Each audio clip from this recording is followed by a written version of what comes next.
Today on the Trent Out Loud Podcast. One little tidbit, because, sometimes I like to say that I am right. I told you so. What up? It's your boy Trent Out Loud, and I'm back with another episode. All right, I got a good show set up for you guys today. For those of you who say I don't cover enough Canadian news, I got two lead Canadian stories for y'all. I got everyone's favorite quick news. I got a really cool question of the day, and I got a follow-up to yesterday's sports news. Y'all know what time it is. Put your headphones on, put your earbuds in, turn the devices up. I'm about to start this show. Let's go. Canada's inflation rate tumbles to 2.9% in January, and grocery prices rise more slowly. Yo, shout out to the Canadian government for doing their job. I think that's credit to the Canadian government. I mean, I can't tell the last time I actually had a round of applause for the Canadian government, but hey, I guess you got to attribute that to them. I don't know. But anyways, let me read to you guys the article. Shout out to Straight Out to Six, by the way. Canada's inflation rate fell to 2.9% last month, marking a sharper deceleration in price growth than expected by forecasters. Statistics Canada's Customers Price Index report released Tuesday says the large contributor to the decline was low gasoline prices on a year-over-year basis. Tuesday's report offered several layers of good news for customers as price growth deceleration in 5 out of the 8 components of Customers Price Index, including food. So that's a good thing. Grocery prices were up 3.4% annually in January compared to 4.7% in December. There are also positive signs for the Bank of Canada as the largest figures show underlying price pressure easing and the headlining rate falling back to central bank's 1 to 2% target range. The central bank's core measure of inflation, which strips out volatility in prices, also fell in January. On a seasonally adjusted monthly bias, prices in January fell for the first time since May 2020. This is amazing, man. All right, continuing. The 0.5 percentage point decline in headline inflation rate comes after a period of volatility in price growth, which added uncertainty to the time of rate cuts. The central bank, which has been holding its key interest rate at 5%, has recently signaled its next move is likely to cut rates. Oh my gosh, let's bring in another round of applause for that. Let's go. Let's cut these rates, man.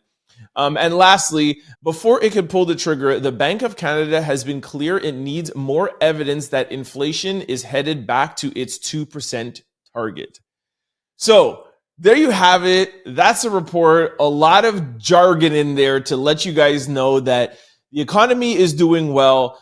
The measures that have been put in place by the government is finally working. The only thing I don't like in there is still the price of food still going up. I still feel like these big, huge grocery stores are price gouging, and there is no need for these upcharges. Those upcharges were because of gasoline and transportation and et cetera, et cetera. There is no reason for the prices at the grocery stores to be so high. I think that's the next thing that the government should tackle. There's got to be some sort of sanctions or some sort of policies or something to put into place at the grocery stores, because even when the interest rates go lower and all of these things come back to a more manageable price, if these prices at the grocery stores keep on increasing, it's not going to mean much. I literally went to the grocery store last week. I'm single, so I do a lot of Uber Eats, so I'm not at the grocery store a lot, but I do go out to get snacks and little things here like eggs or whatever. So I'll go over. It was crazy. Like I got like 4 or 5 things and it was $50-$60. I can't imagine what it must be like for a family of 2 or 3 to go to the grocery store.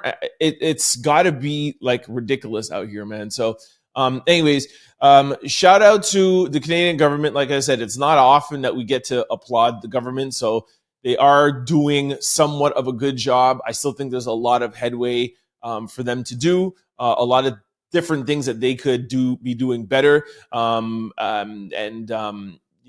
all give Justin Trudeau a hard time.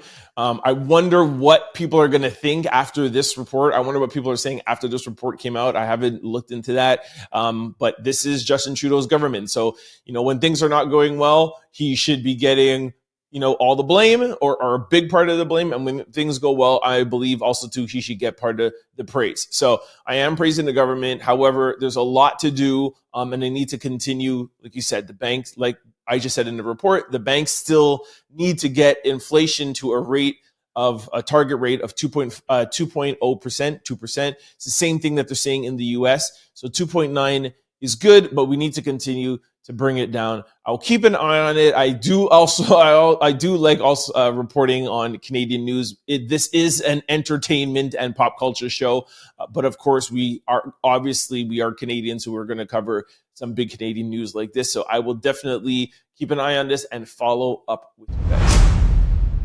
Keeping up with Canadian news, Canadians might lose access to PORN Hub. I cannot say the name. We are on YouTube and other platforms that might throw out some red flags out there. So for those of you who didn't catch it, I will spell it out again. PORN Hub. Some Canadians might lose access to that depending on a bill that might pass. I will read the report to you. Well, I'll try to read the report to you, and I'll take out some words. The owners of PORN Hub say that blocking access to Canadians is among options they're considering as they try to persuade parliamentarians to reject an approach to age verification online in a controversial Senate bill. We're taking different options in different jurisdictions, says the owners of the website. I don't want to speculate on the bill in its current state. We're going to committee to ensure that the wrong legislation doesn't get passed. A House of Commons committee is set to study legislation proposed by a senator that would require Canadians to verify their age to access the online website. The bill outlines a range of concerns about minors having access to that kind of content, including the potential of developing an addiction to that kind of content and the reinforcement of harmful gender stereotype. It proposes companies that have such material ensure that young people cannot access it under treatment of fines between $250,000 and $500,000. The legislation does not specify how sites would verify a user's age, but options include an establishment of a digital ID system or services that can estimate an individual's age based on a visual scan of their faces. Such suggestions have prompted widespread concerns for privacy experts about their outreaching impact. From the risk associated with asking Canadians to share personal information with an external provider to use of measures such as facial recognition technology. Others have warned age verification could lead to a stifling in free expression, as some companies would likely rather block access to their sites. Others, they warn, would simply find ways to skirt around the rules. So there you have it. There's a lot of information in there. So basically, a senator is saying, listen, we do not want our kids to have access to this kind of material, to this kind of content.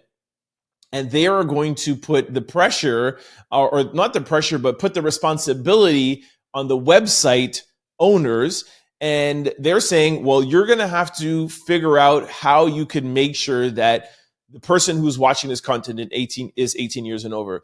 If any of you out there have gone to any of these sites, 9 out of 10 of these websites you go to, they'll say, click here to say that you're over 18. But anybody can click. My 8-year-old nephew could click and say he's over 18, and then it gives you access. So the same way how smoking and drinking and driving, they have all of these age perimeters, there should be an age perimeter around this kind of thing online. But this goes back to a topic that we talked about, I think 2 weeks ago, just with social media in general. And it looks like people in government are trying to figure out a way how to protect our youth from everything online, whether it be sites with these kind of contents, whether it be just access to social media just in general, YouTube, just everything.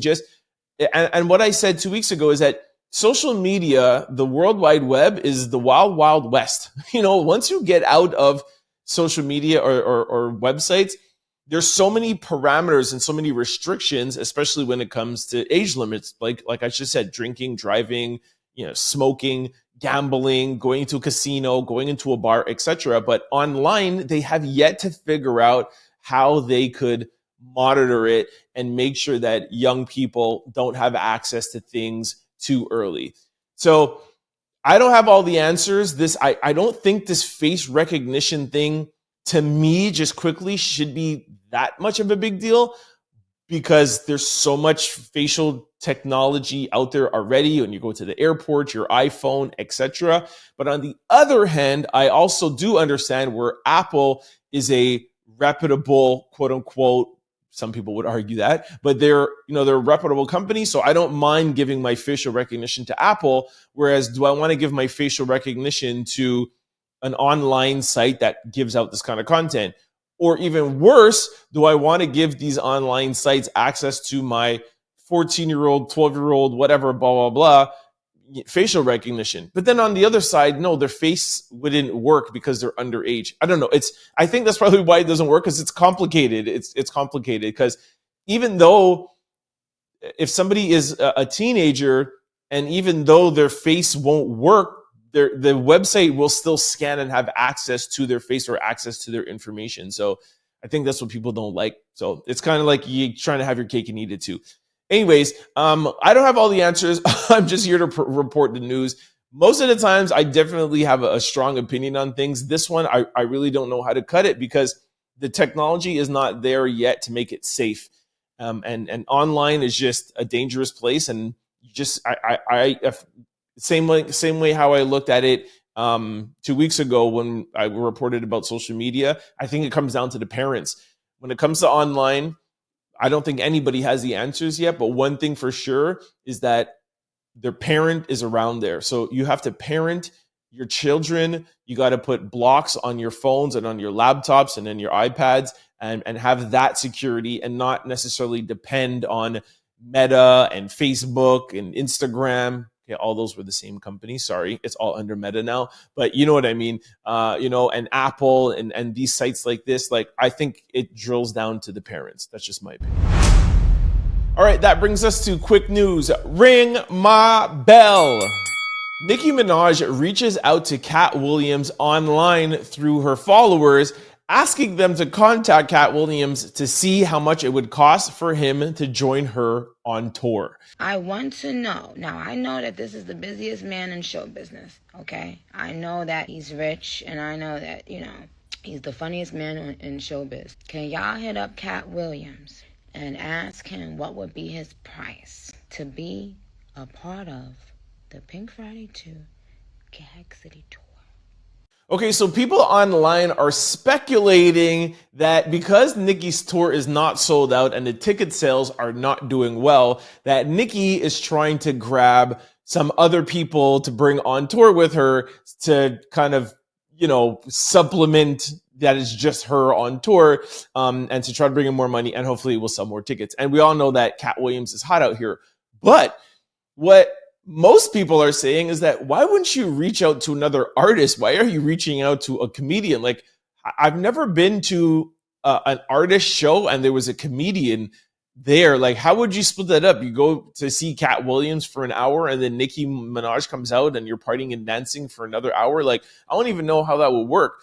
Alicia Hoggins 82 wrote, adding a comedian to a music tour is strange. Exactly what I thought. Kenya Stewart wrote, Nicki should be at the level in her career where she doesn't have to low-key clout chase. This is just weird. GQ Libyan wrote, at this point, cancel the tour. It's giving not selling out. That's rude. Little Looney wrote, bro, I hate her voice. Why does she talk like that? China Butler wrote, all that time you took sitting online arguing with people and your tour is not even probably put together is ridiculous. Chris Stewart 82 wrote, the way she talked about Meg's mother, Katt is not doing it. Katt is cut from a different cloth. Brody Blanco wrote, she's trying anything she could do to sell them tickets for the cities that's flopping. Poor Nicki, man. Somebody wrote, why isn't she just asking him directly? Like, she's clearly just doing this for clout. Anyways, I don't know really what's going on because some people are saying that there are some spots that are already sold out. But this is my issue with Nicki. Every time I talk about Nicki, I love Nicki. I think Nicki Minaj is top 10 of all time, not just female. I think she's top 10 all time. But like I always say, whenever I talk about Nicki Minaj, as much as I love her, I feel like she lets her attitude and her temper get in her way. And I feel like that's what turned people off with the whole Megan Thee Stallion beef. And people don't want to come out to her concert. And she's resorting to doing things like this. Because we all know if the tickets went up and it sold out in 5 seconds, she wouldn't be looking to add Katt Williams or anybody. You know, like why would you share out the money? So clearly this has to do something with ticket sales, regardless if some dates are sold out. No artist wants some dates sold out because she has to go to the other dates. She's not making full money. And sometimes if you don't have enough ticket sales, they'll have to cancel, that city. So you need to have enough dates going on. Let's say, for example, if it's a 100-city tour and only 20 dates are sold out, that might not even be enough to get the tour out. So I don't know the details. The rumbling is that it's not looking good, and her reaching out to Katt. But like I said, I agree with one of that person's comment. I don't think Katt Williams will join the tour because he does have his own thing going on. He has his own sold out tour, so I don't see how that would even work. I do think their personalities would match, though. You know what I mean? I think people would enjoy maybe seeing them together, the same kind of personality. But Katt has his own stuff going on out here, and I don't see him taking time out of his tour to share his money with Nicki. But I don't know, man. You guys let me know what you think about it, man. Benzino shares a post about him getting emotional during the Drink Champs episode. I told you guys yesterday when I spoke about this, and I put out the video of Benzino crying. I told you guys that this was a bad look. And now today, Benzino shared a post and it says, I see a lot of people laughing at Benzino crying. I don't find it funny at all. I've seen people who are bad people, let's just say, get emotional and start breaking down in tears. Crying don't make you weak. Crying is just a human emotion. Don't ever get it twisted. A person will cry right before they do something bad to you. You guys can read between the lines. So Benzino shared that. Somebody commented that. He shared it, and then he wrote, love, bro, and yeah, sounds about right. So Benzino now is reflecting and being like, okay, this is not a good look. So he's trying to make himself kind of just, but like if he's trying to make himself look better. But my whole point is that if Benzino was out there crying and it was just actually just a real emotion, I don't think people would be dragging him. There's no problem with you crying. There's no problem with a man crying. I don't care how big, small, old, young, or whatever, blah, blah. I have no problem with men crying. To me, it's not a sign of weakness. But why you're getting dragged is because you started crying and you broke down because you were high and drunk out of your mind. So that's why we're making fun of you. If you were sitting down in front of Oprah Winfrey and you guys were having an emotional heart-to-heart and you went to a deep place and that evoked emotion, people would applaud you for that and say, wow, here is this man, ready to look within himself, looking to go into whatever place, whatever bot, and bring out his emotions and dealing with his demons or dealing with whatever it is. That's the time when a man cries that people would reward you. But you got on Drink Champs, you got around with Nori, talking about Eminem, talking about losing money, talking about all that stuff, but you couldn't even stand up straight. You couldn't even form proper sentences. So that's why we're making fun of you, because we know that was not depth. We know that you weren't healing. We know that you weren't trying to heal. You were just drunk out of your mind and you didn't even know what you were saying. And this is further proof by this comment. So it's exactly what I said yesterday, man. So Benzino, clean yourself up, bro. Don't do interviews where you're drinking and smoking. And if you actually want to get some healing, go sit down with Ivana Van Zan. I think that's how you pronounce her name. You guys know I'm bad with names, sorry. But go on Ivana Saved My Life and have a real sober talk with her. And I bet you if you start crying, you start getting into those in-depth conversations, you will not get dragged. A$AP Rocky responds to a fan asking about Rihanna's album, and he says she's working on it. Take a listen to this clip.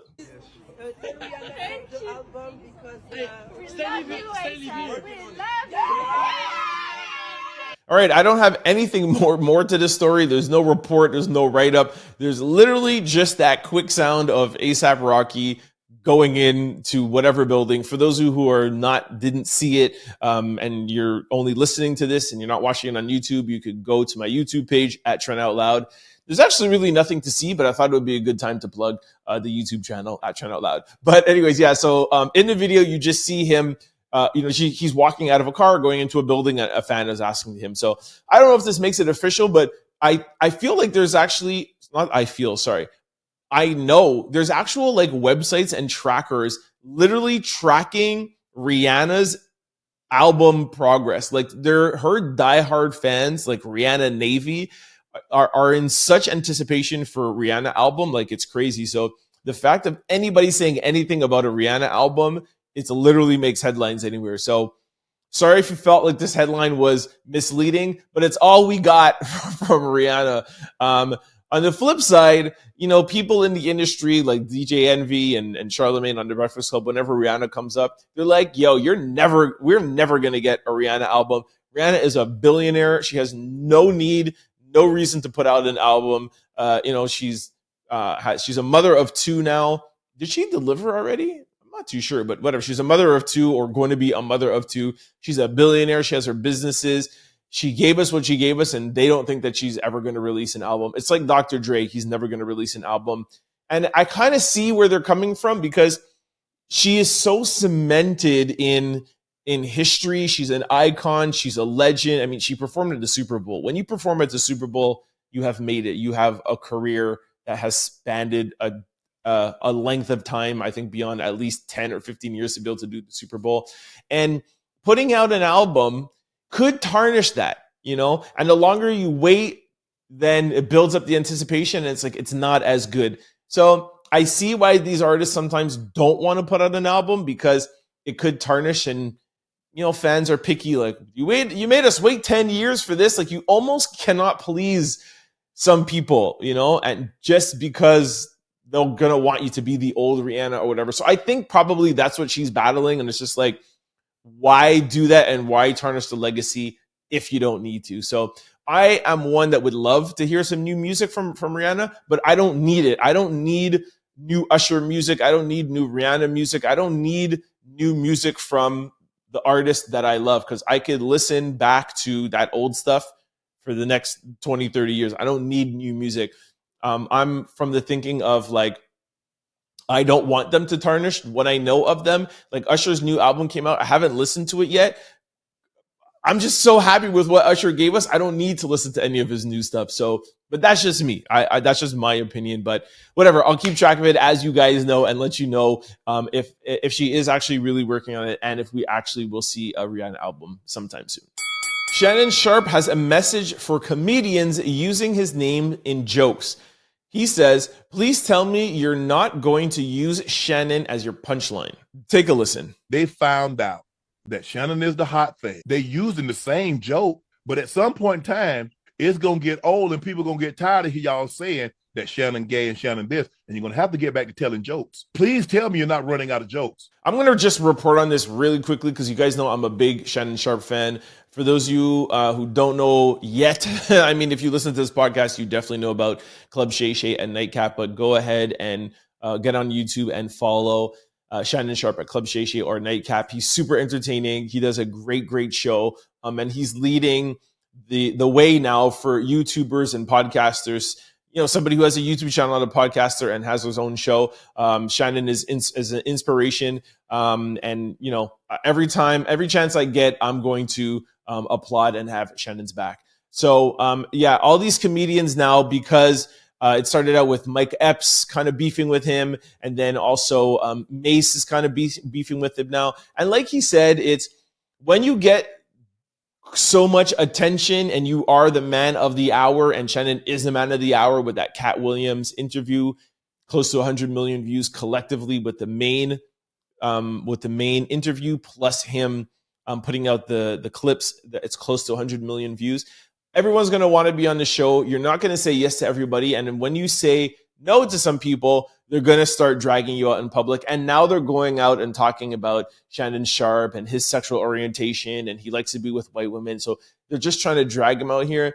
And I think it's just ridiculous. I think it's childish. I believe if Shannon Sharpe was homosexual, or if he, whatever his sexual choices would be, he would come out and tell us. Like, I think it's just ridiculous. And it's not even really a funny joke. It just really doesn't even make sense. So anyways, maybe I shouldn't even be giving this any light, but like I said, Shannon is an inspiration to me. I really like him. I watch him every day on First Take. He's a good dude. I like promoting his show. And the better his show does is the better it is for the rest of our us podcasters and YouTubers. So we're sticking together. Y'all get off of Shannon Sharpe's back. All right, this brings us to question of the day. If you could change one thing in the world, what would it be and why? All right, let me jump to the comment sections quickly because we are low on time. All right, somebody wrote that everybody would accept Jesus as their savior. Okay. Carmen Red wrote racism wouldn't exist. That's a good one. Lenisa Boudram wrote men could get pregnant and have their periods. Why would you want that? That's crazy. Raquel235 wrote no one would be homeless. That's a good one.